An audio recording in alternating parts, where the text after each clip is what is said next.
It's transition time in the tropics, the time of year we start to look a little further out into the Atlantic. From the Storm Center, I'm Jeff Huffman with this tropical weather update. Check out where storms formed before July 15th, dating back to 1969, the beginning of the satellite era. And you can see that a lot of that development takes place closer to home. Now, over the next 3 months, from July 15th to October 15th, look at how many more storms form. And yes, still some form close to home.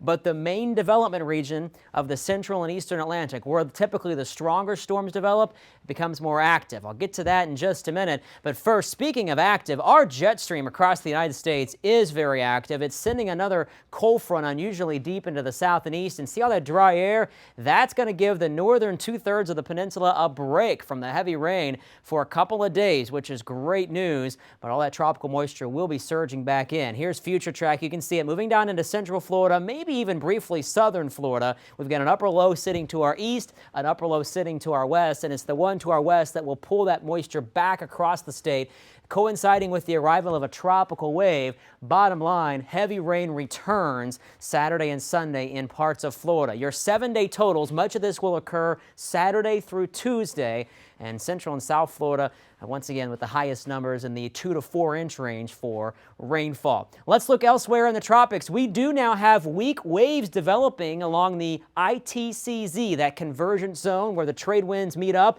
These waves, though, are fairly weak, and no development is expected with them at this present time. We'll have to watch this carefully, though, probably next week and the week after as they get a little stronger moving off the west coast of Africa. But in the next 10 days, no storms expected. Just remember the heavy rains will return to the peninsula this weekend, so take advantage of the dry time Thursday and Friday if you can.